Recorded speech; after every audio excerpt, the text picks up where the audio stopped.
Let's start with a massive, culturally accepted lie. It is a lie that you and I and pretty much everyone we know has been swallowing since we were kids.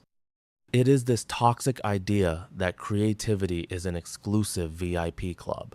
We look at painters, musicians, visionaries, and we think they just have it. We perceive creativity as something extraordinary or beyond our capabilities, a calling for the special few who are born with these gifts. But here is the raw, unfiltered reality. Fortunately, this is not the case. Creativity is not a rare ability, and it is not difficult to access. It is a fundamental aspect of being human. It is our birthright, and it is for all of us. Why do we strip ourselves of our own power? Psychologically, it is about safety. If I tell myself I am not creative, I do not have to try. I do not have to risk failing. The monster here isn't a lack of talent, the monster is fear. The monster is the comfort of the ordinary. But the beautiful irony is that creativity doesn't exclusively relate to making art. We all engage in this act on a daily basis. To create is to bring something into existence that wasn't there before. That is the definition. It could be a conversation, the solution to a problem, or a note to a friend. Imagine your morning commute. You hit dead stop traffic. Your brain calculates, you take a sudden left turn, weaving through side streets, finding a new route home to avoid a traffic jam.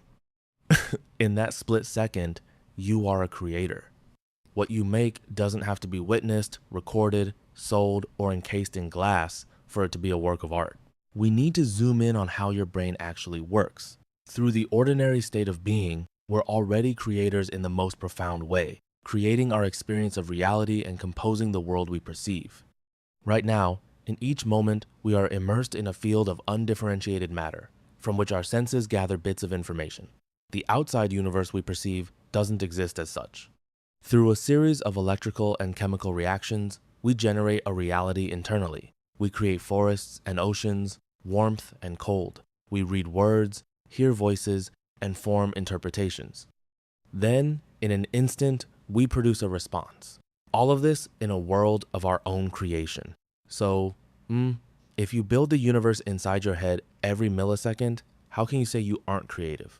Regardless of whether or not we're formally making art, we are all living as artists. We perceive, filter, and collect data, then curate an experience for ourselves and others based on this information set. Whether we do this consciously or unconsciously, by the mere fact of being alive, we are active participants in the ongoing process of creation. To live as an artist is a way of being in the world, a practice of paying attention, refining our sensitivity to tune in to the more subtle notes, a tune choice by a tune choice. Your entire life is a form of self-expression. You exist as a creative being in a creative universe, a singular work of art. Now, let's zoom out. Think of the universe as an eternal creative unfolding. Trees blossom, cells replicate, rivers forge new tributaries. The world pulses with productive energy, and everything that exists on this planet is driven by that energy. Every manifestation of this unfolding is doing its own work on behalf of the universe, each in its own way, true to its own creative impulse. Just as trees grow flowers and fruits, humanity creates works of art. The Golden Gate Bridge, the White Album, the iPad, Philadelphia cheesesteak, each of these is humanity being true to itself. As a hummingbird is true to itself by building a nest and a nimbus cloud by producing rain. But how does the cloud know when to rain? The universe functions like a clock. To everything, there is a season, a time to build up, a time to break down. These rhythms are not set by us. We are all participating in a larger creative act we are not conducting. You are not the conductor. We are being conducted. The artist is on a cosmic timetable, just like all of nature. If you have an idea you're excited about and you don't bring it to life, it's not uncommon for the idea to find its voice through another maker. This isn't because the other artist stole your idea, but because the idea's time has come. Ideas and thoughts, themes and songs exist in the ether and ripen on schedule, ready to find expression in the physical world. We are all translators for messages the universe is broadcasting.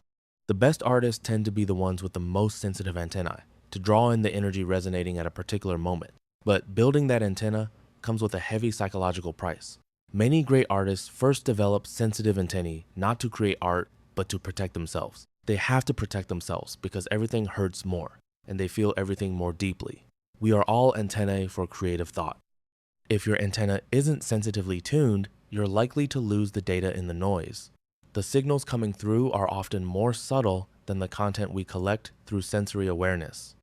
They defy logic, in the same way that an electron can be in two places at once. How do we pick up on a signal that can neither be heard nor be defined? The ego wants a formula, but the answer is not to look for it, nor do we attempt to predict or analyze our way into it. Instead, we create an open space that allows it, a space so free of the normal overpacked condition of our minds that it functions as a vacuum, drawing down the ideas that the universe is making available.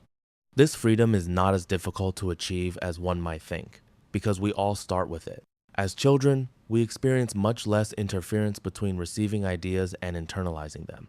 We accept new information with delight instead of making comparisons to what we already believe. We live in the moment rather than worrying about future consequences, and we are curious, not jaded. Artists who are able to continually create great works throughout their lives often manage to preserve these childlike qualities. Practicing a way of being that allows you to see the world through uncorrupted, innocent eyes can free you to act in concert with the universe's timetable. Because there's a time for certain ideas to arrive, and they find a way to express themselves through us. But where exactly do we start this process? If we are just vessels, just organic antennae catching invisible signals, what is the actual raw material we are working with? Let us break down the inventory. We begin with everything. And I do not mean that as a poetic exaggeration. I mean literally everything. Everything seen, like the specific shade of yellow on a taxicab you noticed 10 years ago. Everything done, every mistake, every triumph, every awkward conversation, everything thought, especially those dark, strange thoughts you would never admit to anyone else. Everything felt, the texture of grief, the sudden jolt of joy, everything imagined. Those wild daydreams you have while staring out of a train window, everything forgotten, which is perhaps the largest database of all, and everything that rests unspoken and unthought within us. This massive, chaotic, terrifyingly deep ocean of human experience. This is our source material, and from it, we build each creative moment. But here is the psychological trap that destroys so many brilliant minds. The ego steps in. The ego wants a trophy.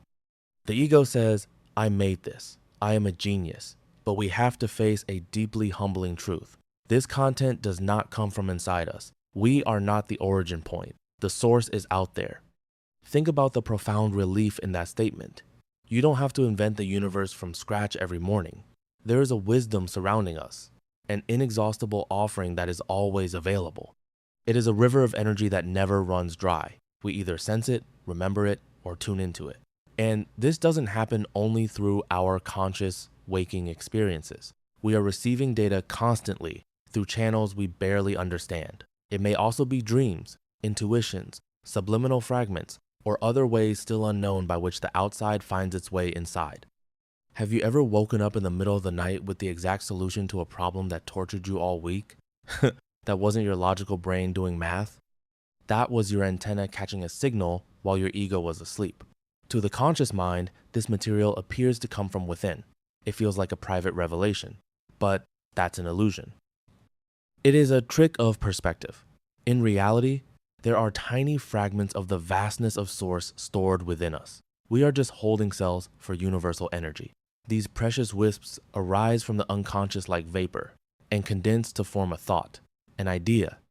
To truly grasp this, it may be helpful to think of source as a cloud. Look up at the sky. Observe the mechanics of nature. Clouds never truly disappear.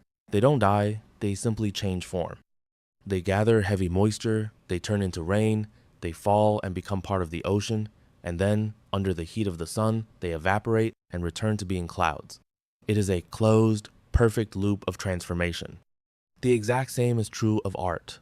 Art is a circulation of energetic ideas. Every love song, every tragedy, every revolutionary business model is just a drop of water in this eternal cycle. What makes them appear new is that they're combining differently each time they come back. Shakespeare took ancient myths and made plays. Someone else takes Shakespeare and makes a modern mobster movie. The water is the same, but the shape of the container changes, because no two clouds are the same. This explains that mysterious, overwhelming feeling you get when you encounter true brilliance. This is why, when we are struck by a new piece of art, it can resonate on a deeper level. You hear a song or read a sentence, and your chest tightens. Why? Because you recognize it. Perhaps this is the familiar, coming back to us in an unfamiliar form. It is an echo of something you already knew but had forgotten. Or maybe it is something unknown that we didn't realize we were looking for. A missing piece in a puzzle that has no end. But now we must walk into the dark. We must face the monster that guards the gate of manifestation. This is the greatest tragedy of the creative act, the heartbreak that makes 99% of people quit. Imagine you catch the perfect idea. It is beautiful, flawless, a glowing sphere of pure potential in your mind. But the absolute moment you try to write it down, or paint it, or code it into a software program, something terrible happens. Turning something from an idea into a reality can make it seem smaller. It is a violent reduction. It changes from unearthly to earthly. In your head, it was magic. On the paper, it is just ink. In your mind, the conversation was perfectly persuasive. In reality, you stumbled over your words. Why does this translation hurt so deeply? Because the imagination has no limits. In the mind, you don't have to worry about gravity, or budgets, or the clumsy mechanics of human language. But the physical world does. The physical world is dense and heavy and full of brutal friction. The work exists in both. It lives in the infinite sky of the mind and the muddy dirt of reality. And bridging that gap requires a psychological sacrifice. Every time you make a definitive choice, you murder 1,000 other possibilities. To give an idea a physical body, you have to accept its flaws. You have to mourn the loss of the perfect fantasy and embrace the messy, inadequate reality. Because an imperfect thing that actually exists will always defeat a flawless ghost. The battle is not about achieving perfection. The battle is about manifestation. It is about having the courage to pull that perfect cloud down into the heavy, unforgiving dirt of the physical world. Let us talk about the psychology of procrastination for a moment, because this is where the war is truly fought. Why do you stare at a blank screen for hours? Why do you delay launching that business, or having that difficult conversation, or painting that canvas? You tell yourself you are just being a perfectionist. You tell yourself you are waiting for the right moment, or the right funding, or the right mood. But that is a lie. You are not waiting. You are mourning. Every act of creation involves a psychological death. When an idea lives only in your imagination, it is godlike. It has no flaws. It requires no effort. It offends no one. It costs nothing. And it cannot fail. The imagination has no limits. The physical world does. The moment you decide to turn that infinite potential into a tangible reality, you have to kill the fantasy. You have to force this boundless energy through the narrow, clumsy filter of your hands, your vocabulary, and your current skill level.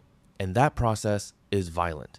It feels like a loss, because turning something from an idea into a reality can make it seem smaller. It changes from unearthly to earthly. Think of a master architect designing a soaring, impossible tower in her mind. In the mind, the glass never shatters, the steel never rusts, and gravity is just a suggestion. But the moment she starts drawing the blueprints, she has to negotiate with physics. She has to worry about the cost of concrete, the zoning laws, the incompetence of contractors, and the limits of engineering. The final building will never perfectly match the glowing vision she had in her dreams. It will be smaller. It will be compromised. But here is the profound psychological truth you must accept. The compromised physical building gives shelter to real human beings. The perfect imaginary tower does absolutely nothing. The work exists in both realms, but but its power is only unleashed when it crosses the bridge from the infinite to the finite. We have to stop viewing the limitations of the physical world as enemies. We must start seeing them as the very friction that makes movement possible. Without the limits of a canvas, a painting is just spilled color. Without the strict rules of rhythm and time, music is just noise. The physical world forces your idea to take a stand. It forces it to become real. This is the core of the creative act. It is not about generating ideas from thin air. We have already established that the source is out there, an inexhaustible offering that is always available. The universe is constantly broadcasting on high frequencies. The clouds of energetic ideas are always circulating above us. Your primary job is not to invent the water. Your job is to build the cup. Building the cup means preparing yourself to receive. It means clearing the noise from your life so you can actually hear the signal. Think about the modern mind. It is constantly bombarded with notifications, headlines, synthetic dopamine, and the trivial opinions of thousands of strangers. Your internal space is packed so tight there is no room for a new idea to land. You are an antenna buried under 50 feet of concrete. To tune in, you have to ruthlessly protect your attention. You have to create an open space that functions as a vacuum, drawing down the ideas that the universe is making available. This requires an active return to innocence. You have to look at your daily life with the uncorrupted eyes of a child. You have to stop analyzing every single input and start feeling the emotional resonance of the world around you. When you walk down the street, do not just label things. Notice the feeling tones that arise. What draws you in? What pushes you away? Pay attention to the strange, irrational impulses that ask you to look closer at a shadow, or listen to a stranger's conversation, or take a different route home. These are not random distractions. They are the subtle signals of the universe trying to hand you a piece of the puzzle. And when you finally catch that signal, when that wisp of vapor condenses into a thought in your mind, you must act on it. Do not let it sit there and rot. Remember the cosmic timetable. If you do not bring it to life, the universe will simply find another vessel. It will move on to someone else whose antenna is tuned and whose hands are willing to do the dirty work of manifestation. You are a creator. It is not a title you have to earn through suffering or formal training. It is a fundamental aspect of your humanity. It is your birthright. From the way you arrange the furniture in your room to the way you construct a sentence, you are an active participant in the ongoing unfolding of the universe. You are nature, doing exactly what nature does. You are the peach tree bearing fruit. You are the nimbus cloud producing rain. The only question left is whether you will do it consciously or unconsciously. Will you let fear and the comfort of the ordinary keep you paralyzed, or will you accept the beautiful, painful challenge of making things real? Will you choose to live as an artist, attuned to the subtle frequencies, curating your experience of reality with intention and courage? The energy is waiting for you. The source is inexhaustible. The time to build is right now. Do not let the music die inside of you. Take the idea, accept its earthly limitations, and bring it into existence. And if you want to keep exploring the deep psychology behind how we think, create, and conquer our own minds, make sure to subscribe to the channel so we can continue this journey together.